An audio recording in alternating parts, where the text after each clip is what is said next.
Hello, everyone. My name is Aggie McCabe, and I'm a nutritional therapist specializing in thyroid conditions.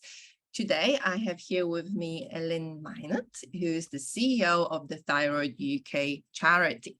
Thyroid UK, since 1998, provides information and all the resources you need to promote effective diagnosis and treatment for people with thyroid disorders in the UK. Personally, Thyroid UK holds a very special place in my heart. When I was first diagnosed, I think it was 12 or 13 years ago, I was very lost and confused. I didn't even know that I had Hashimoto's, and I came across lovely Lyn and the Thyroid UK website and the forum, and it has just changed everything for me. I got all the information I needed to properly, take charge of my health and work out my next steps in my own healing journey, and all of that obviously led me to what I do now. So Lyn, thank you for that. I'm very excited to have you here today. Oh, thank you very much. If you can, perhaps I've done a little bit of an intro, but maybe you can start by telling us a little bit more about yourself and Thyroid UK. Well, Thyroid UK was started really because I was so poorly. I was really ill for 15 years. I was diagnosed with fibromyalgia at the time, and I had a lot of pain, painful back, painful legs, painful hips, painful everything. Yeah. And I also had a lot of vertigo, which was really, really horrible, horrible. And I didn't know what was wrong. The doctors didn't know what was wrong. I was sent to all different kinds of specialists who said there was nothing wrong. So one morning I woke up and there was a lump in my neck, and I thought, oh, that doesn't look good. So rushed to the doctors. Yeah. And they then sent me to the hospital, and it turned out it was a lump in my thyroid. And at that point, they didn't know whether it was cancer or not. Okay. And even the test that I had pre the operation was inconclusive. So I didn't know until after the operation that it wasn't cancer. So that was good. They then put me on to 200 micrograms of levothyroxine. Well, by that point, I started reading and sort of understanding that I felt I've had this all this time. I've had an underactive thyroid for 15 years. And I thought, I don't want to take 200 because I think that's going to be too much for me. So I didn't take 200, I took 100. But then when the nurse came, she made me take the other 100. Oh my God. And for 3 days, I went thyrotoxic. I was so ill. And it was at that point, I thought, okay, not sure they know what they're doing with my thyroid. I'm going to take control.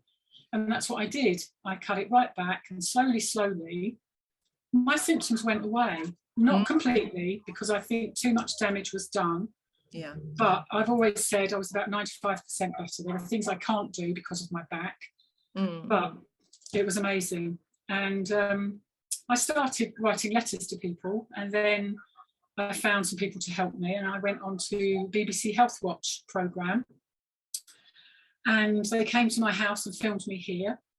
And when that went out, I was absolutely inundated with people who were having the same issues. And then it just snowballed from there on, and it became, we had a committee first, and then we became a charity, and then somebody donated money for the office at the bottom of my garden. And it just went from there, really. And it's just been so busy, word of mouth. We did a website, obviously, and people found us. I'm still surprised, though, some people have never heard of us before, because we've been around a long time. And that's how it started, really. So I'm really glad I did, because I think we've helped a lot of people, yourself included. And it's really, I love the fact that, people find us and actually get, if only partial health, because of the things I'm going to talk about later. Yeah. They do, they do improve somewhat. Yeah. And in some cases, completely. So.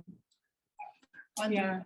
Right now, you have been doing an absolutely invaluable job, and I think so many people have been helped, because really what we all need as a start is knowledge, right? We need to know what we can do. Yes, perhaps a little support would be good, but then knowing the awareness of what could be done or what potentially could be behind your diagnosis is is key. So yes, thank you again on my behalf and everyone else, because it's just an amazing and important work that you're doing. And you're right, it's interesting that people are still struggling sometimes to find you, because I do speak to all my clients about, you know, resources available and what's out there, and your charity comes up quite often, and some of them, yes, have heard of you, but some of them just, you know, but I think that might be due to the overall information overwhelm. There is just so much out there.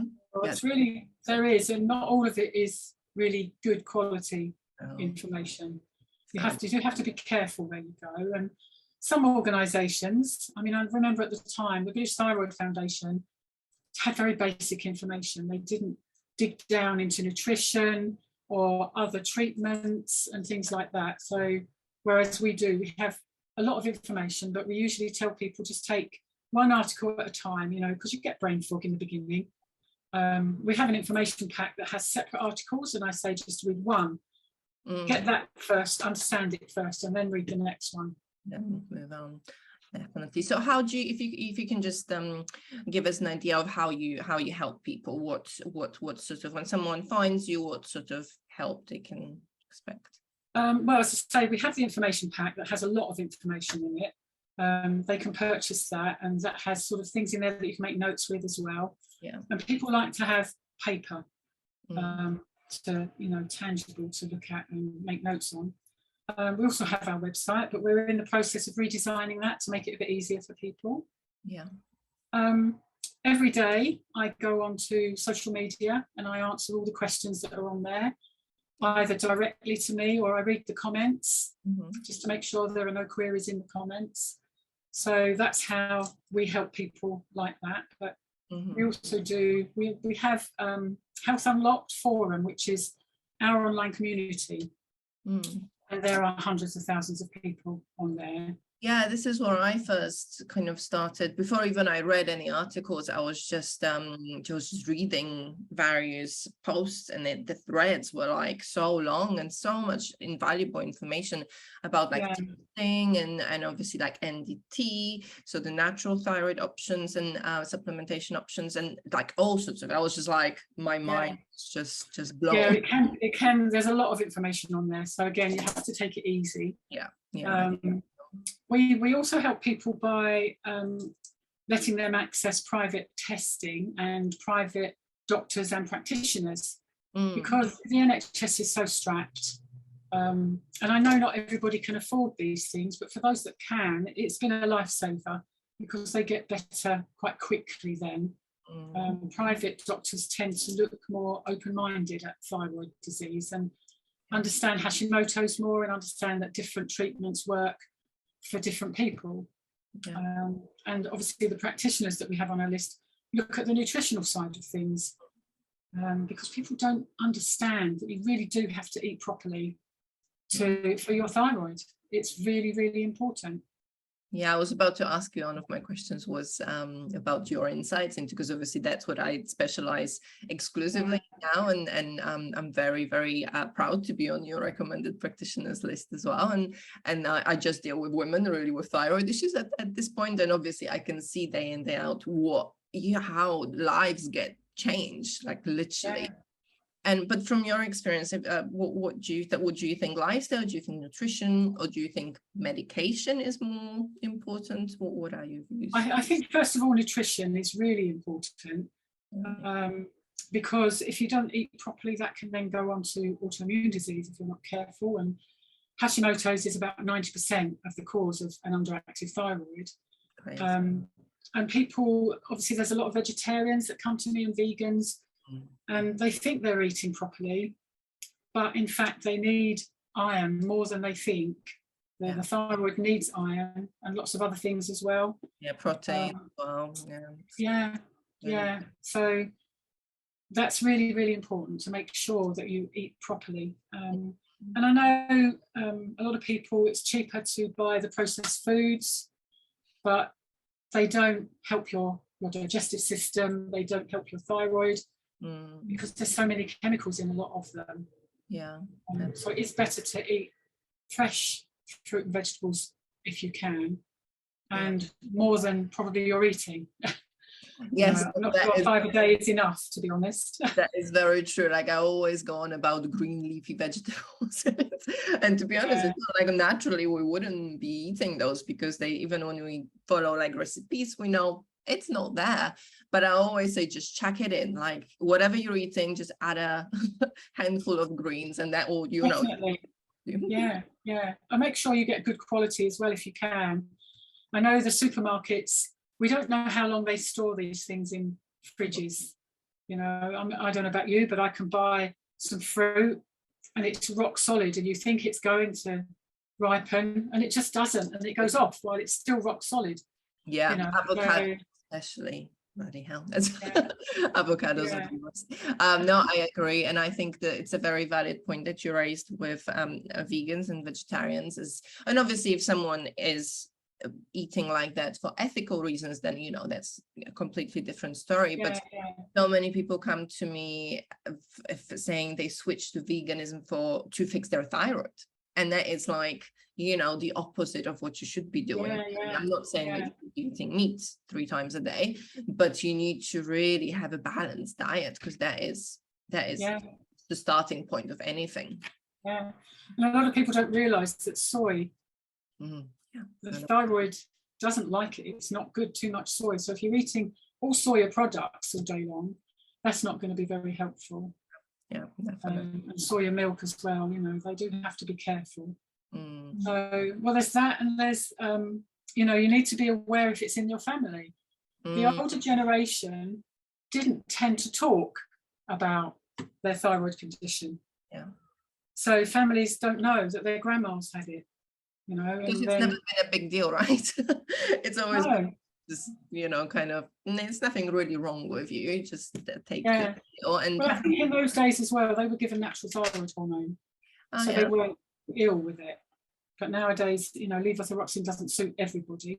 No. People, particularly who've had a thyroidectomy, like myself, you need the addition of the other thyroid hormone, lyon.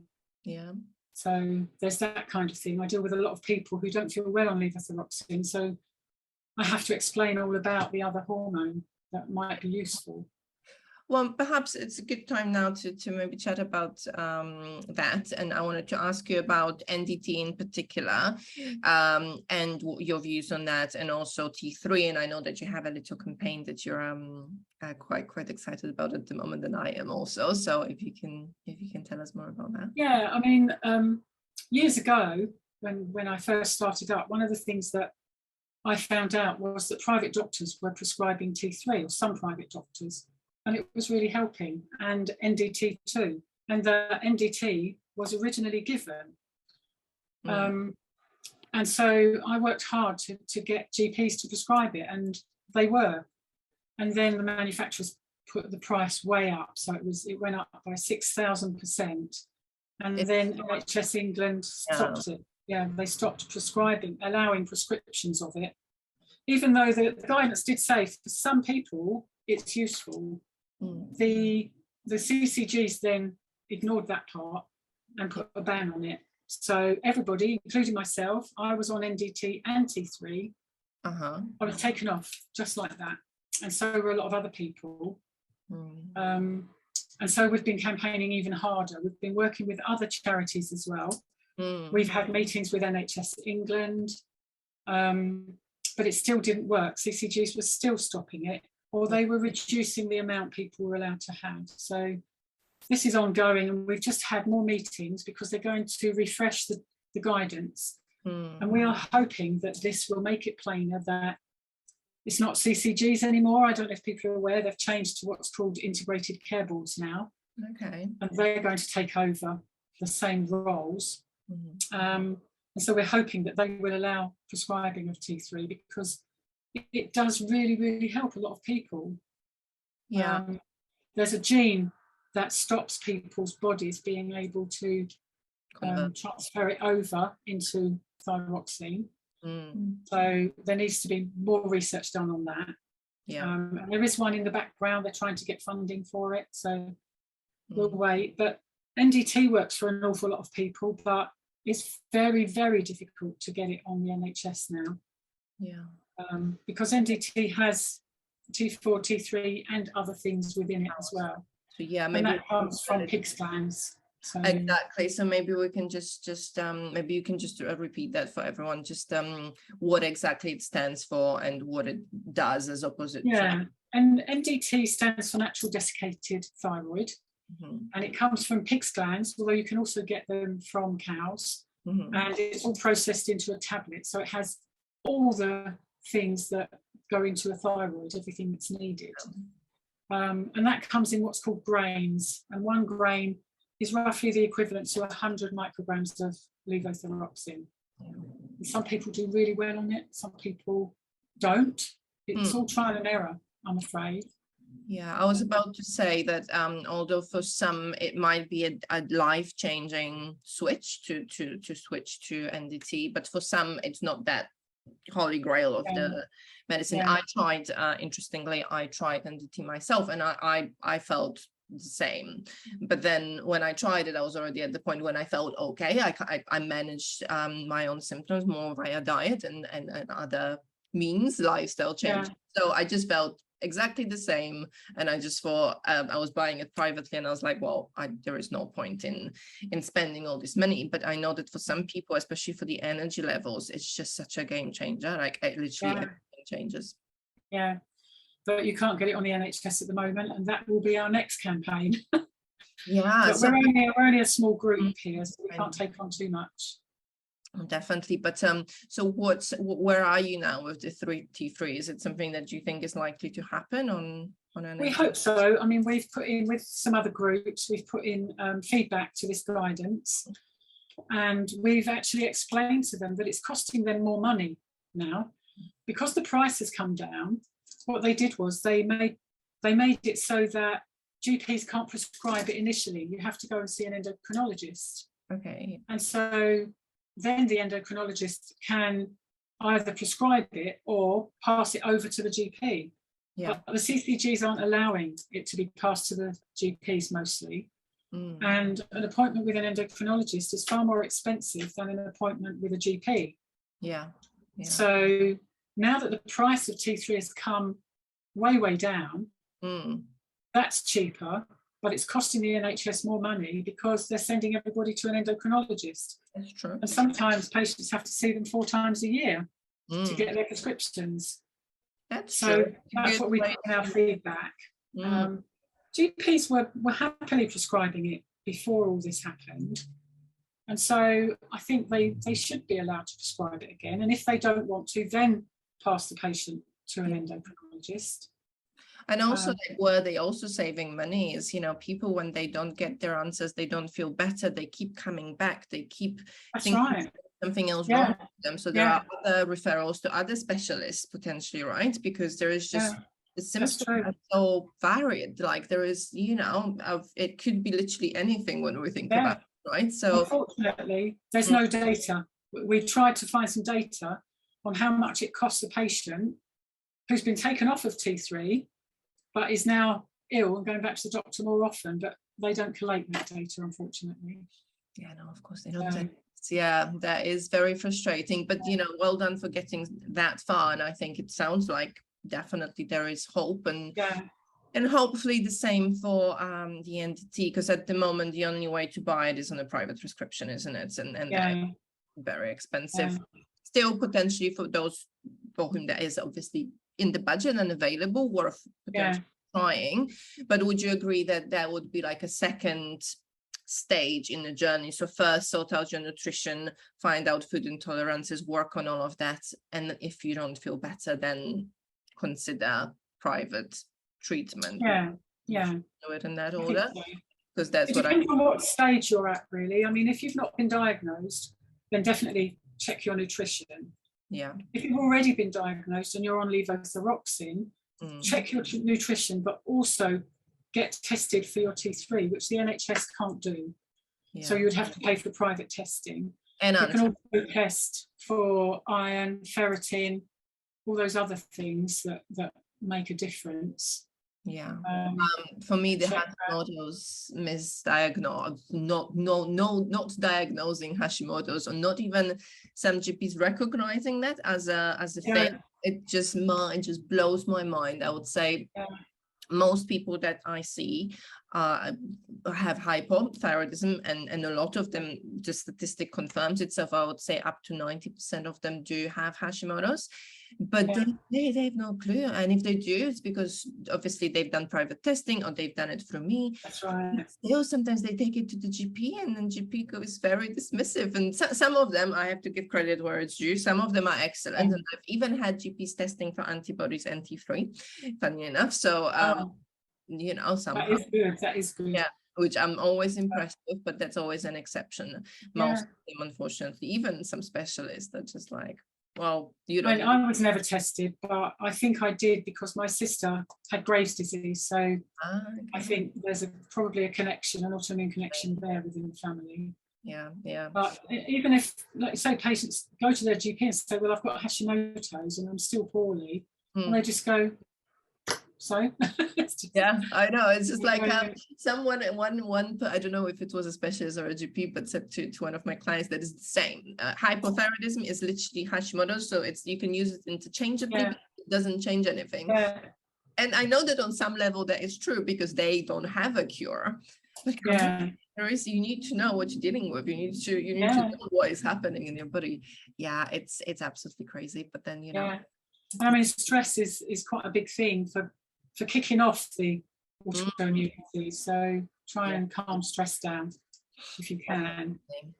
Yeah, that is something I've been recently talking about a lot, the nervous system impact and past traumas and stresses that our body still holds, and how that can be a trigger, but also can just drives the whole symptom further.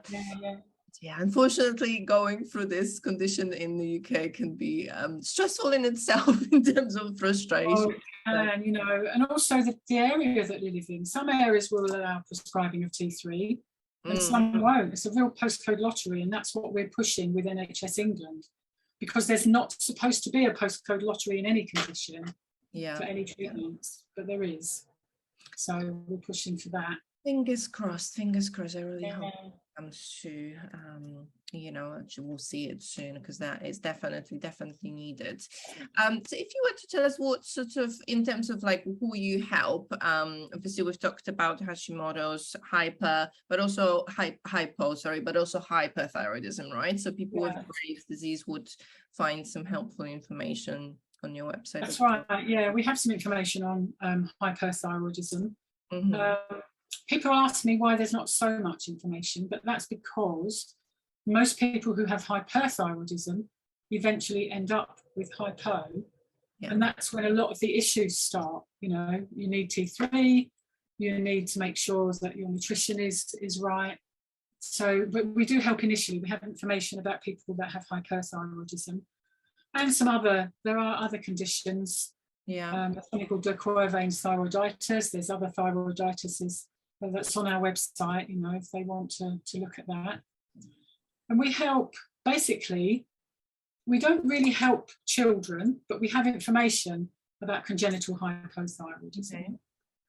But we help, the age range that we help is right from 18 to 80, really.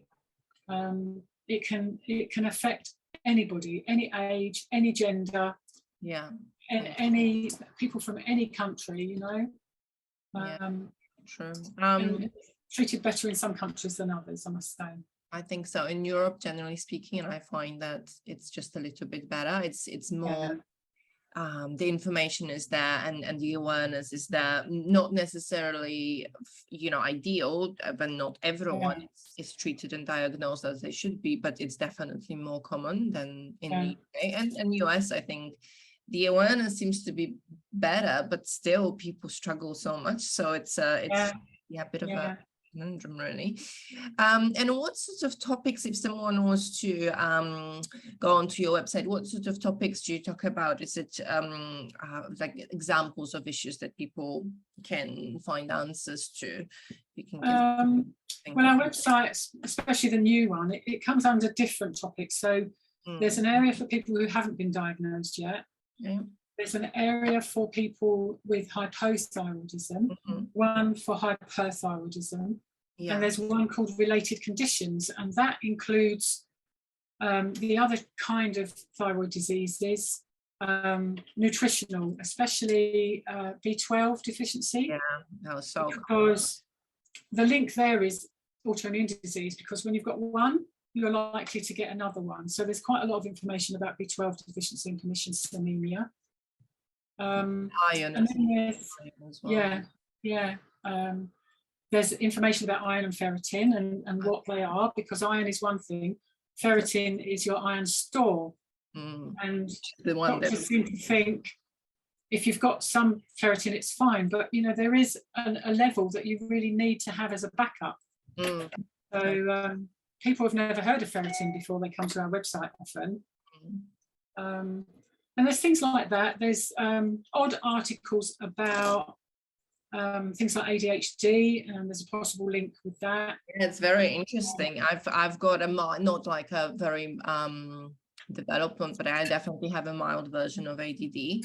And I was again mind blown when I read about thyroid and ADHD link. It's pretty, isn't it? There's information on there about Candida. There's not an awful lot of information about Candida out there anyway. There used to be in the 70s and 80s, there was quite a lot of information, but there's not so much now. So we couldn't write very much about that. But, things like that, just odd bits of information. And there's I've seen quite a lot as well on fertility and pregnancy, because that's right. Yeah, we have an area in the new website. There's a whole area about fertility and pregnancy, and I mean it's really, really, really important. As soon as if you're hypothyroid, as soon as you think you're going to become pregnant, there's a possibility that you're just a couple of weeks. You need to get your levels tested, because baby needs more, so you need more.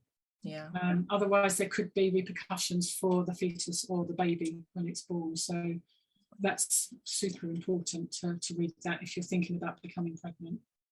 Thank you for sharing that. A lot of doctors aren't aware, unfortunately. I know, and there is not enough information out there, you know. No. Very important. Okay, so I was wondering if you could maybe give some advice to lovely people watching on how to speak to their GP about perhaps, I don't know, like adjusting their dosage, for example, because you know how we talk about TSH, for example, when it's in the norm, but actually it's like 4.5 or something, you know, or like 3.5. How because you obviously deal with a lot of GPs, you campaign all of this amazing stuff. How a person that's been you know, they've been still feeling not great, they can see that the blood results are not ideal, what can they do? Well, there was an endocrinologist, he's retired now, he's not working now, Dr. Toft. He wrote something in a little booklet that's really old now, but he maintained that most people don't feel better until their TSH is down at 1 or even below 1. So that's what we tell most people. The thing is, when you don't have thyroid disease, nobody knows what your TSH level was or your FT4 level. It's quite possible that it was down at 1. Then when it goes up, you're diagnosed, you're put on treatment, and a lot of doctors will only make you go to the middle of the range, and therefore that is not your normal. That is very true. That's a great way to actually. NICE state in their guidance that GPs can treat patients anywhere within the range to resolve their symptoms. So usually what I have is I've highlighted particular areas in the NICE guidance, and there's another set of guidance for T3, highlighted areas that people can print off and take to their GP and have a discussion. But whatever you do, be firm, but don't be aggressive, because that doesn't get you anywhere with GPs. True. As long as you have guidance there. And sometimes it helps to take another person with you, like your partner, who knows you all the time. and can say, well, she's still not back to normal. What can we do about this? You know, is it possible that an increase would help? Be very diplomatic about it. And in most cases, they'll try with an increased dosage of T4. And that's good that that's in the actual NICE guidelines, because if it is, you know, up to the point that resolves the symptoms, that means that people can use that as an actual leverage there. And there is also something that's worth noting on the same subject of something being as in NICE guidelines as a recommendation, and that is testing for celiac. If people have been diagnosed with Hashimoto's, GPs, they should be testing for celiac as a standard. So we shouldn't have to do it privately. So that's correct. We shouldn't, but I think with celiac you have to not have eaten anything for so many weeks before you test. So be aware of that if you're going to go to your GP and ask for the test. You know, it's quite difficult to get a GP appointment anyway at the moment, isn't it? So it's true. You know, try not to make it so that you've got to go back again. That is very true. But it's just amazing how much stuff is out there that is actually in the guidelines anyway, but because we're aware of it, we're not asking for it. I know that probably that's not the case anymore, but T3 was available on something that was called patient named basis, and they could prescribe it. But is that not, do you know if that is not the case anymore? It's not really the case anymore, because CCGs are there to make the decisions. Well, it'd be ICBs now. Okay. So, I mean, technically you are supposed to, but it would be a long fight to do it. It's better to try a different way first, if you can. Well, hopefully that will soon change. Okay, so just wrapping up slowly, but we've covered a lot. But if you were to give one final piece of advice for someone, let's say someone who's just been diagnosed. So let's say, you know, they just went for the regular blood test and the T4 came up as elevated, let's say around 5. Well, obviously they got put on levothyroxine immediately. What advice would you give them? I think definitely research. Don't accept that this pill will change everything, because it may not for you. So, and then if people think that and then they're still not well, it causes depression, and then it's a whole thing going on. I always tell people, get a notebook, write down what your previous test results were for your thyroid that caused you to be diagnosed. And then what they'll do is when they put you on medication, they'll ask you to go back in sometimes 6 weeks, sometimes 8 weeks, sometimes a bit longer, and then to do another test. Write down every single test. They can go onto our website and print off. There's a massive list of symptoms. That symptom list isn't to say everybody's going to get those, but you might get some of them. Tick them off. And I always say, mark it, rate it as 0 to 10. And then when you have your next test, do the same. Mark it again. You can see which ones have disappeared, which ones have got better. So it's like a diary of your thyroid symptoms. That's a really good idea, just to, because it's so, especially with the brain fog. It's easy to forget.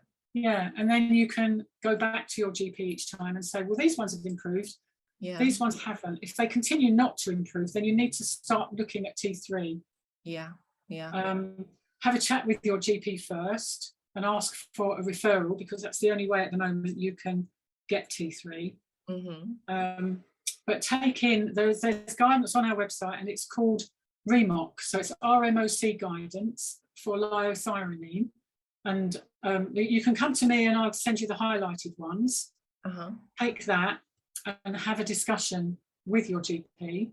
Might help to take someone with you. Depending on how helpful your GP is. So that's, you know, just make a note of everything so that you can see at some point where you feel best in your levels. And then, because some things can come along, you know, you may be put onto a different type of medication that interferes with your thyroid medication, and your TSH might go up. And then you might need an increase in dosage to go back to where you felt best. And if you know where that is, then it's a fairly simple thing to do. Yeah, it's very true. Thank you. That's an excellent, it's like an excellent plan, really, step by step. So yes, Yeah. thank you for sharing that. In comments, we might put that resource that you've mentioned. Yeah. People can easily find it. Amazing. Thank you so much for that. So if people wanted to support your charity, how can they do that? Well, they can support us by donating. That's how we really need funds, because people don't realise we look very big out there. There's just 3 of us in the office. I thought you were way there as well. Yeah. I thought it was the whole, like huge office somewhere. Yeah, we have someone doing the finances. Then there's me that does everything, all the writing and everything, and then there's my PA that does everything that I can, if I can manage to pass it on to her, and she does the social media as well. So we do need funds, and you can just simply go to our website, which is www.thyroiduk.org, and on the top right there's a donate button. Okay. You just simply need to push the button, and then it will come up with different amounts that you can donate, from very small, and then you can choose another amount That's if you want. So that would be really helpful. We're trying to raise funds to move to a proper office, because the office at the moment is the bottom of my garden, and I need to retire at some point. I'm 68 now. Well, so sorry, it's just not, unfortunately not allowed. So I don't plan, I'd like to retire or cut back at 70 really. So we need a proper office that I can travel to work, rather than have people. Obviously I've got people in my house all the time because they have to use my facilities here. So that would be good, and donating to us would really help that, and it would help us to help other people. At some point in your life there may be someone that's really close to you that gets thyroid disease. A friend, a relative, daughter, so helping us will eventually help them. It's very, very important message. And you have a magazine as well, right, that people can Oh yes, sorry, I forgot about that. We have a membership. Yes. And if you join, our membership is classed as a donation. So for those people that are working, we can also add gift aid to that. You can tick a box for gift aid, and you get 4 magazines a year with all different kinds of things in, especially about nutrition. And also we update. Writing some articles for you as well. That's one of my favorite things to do. So definitely nutrition advisor. Yeah. So we keep you updated about the T3 campaign, and lots of other things as well. And it's really good. Is that something that's it's £22 a year, so it's not very much if you spread it over. Or there's, if you're not working, I can't remember, I think it's 17 if you're not working. Yes, that's really affordable for people. So yeah, and also you get first dibs, if you like, for when we do a conference. So you get first opportunity to join a conference. So lovely, that's amazing. And tell us finally how lastly how people can find you. Obviously there is a website. You can go to the website, and there's a contact us page on the website, and there's different areas for depending on what you want to ask. If there's queries, it's one thing. If you want to join, it's something else, and various things like that. Or you can send an email to enquiries@thyroiduk.org. Okay, yeah, we're going to put that in comments as well, so people can. Yeah, there is a telephone number, but because we're so small and so busy at the moment, unfortunately it gets put on a pile for me to ring back, so it's much quicker to get answers by email. Okay, that's good to know. And there is also Instagram page where people can. Yeah, we have Instagram, we have Facebook, Twitter, Instagram, and obviously our forum. So the forum is on Health Unlocked, isn't it? Yeah. So that's quite a long. So it's healthunlocked.com/thyroid UK. But I think it pretty much comes up when you Google, if you just Google Thyroid UK forum, it just brings it up. So I think that's probably easy way to find it. And I highly recommend the forum, just to get a little bit of that community feel, because this is what I obviously aim to create as well of my programs and the mailing list and my Instagram page. The sense of, you know, you're not on your own. There are other people going exactly the same thing as you, and I think that forum just serves such a wonderful role in just we also have an e-news, but again, I mean, it's regular, but it's not all the time because I don't have time, but we will be sending one out as soon as we know what NHS England are doing about the T3 thing. And again, that's on the Contact Us page on our website to join the e-news. Amazing. All right. Well, thank you so much. Thank you so much for having me. All information that you provide and everything that you do. Thank you for joining me today. It's been an absolute pleasure and an honor to have you here. Thank you so much for having me. Thank you so much. Help you survive the rest of the day in this crazy heat. And I'll speak to you soon. Okay. Thank you. Bye.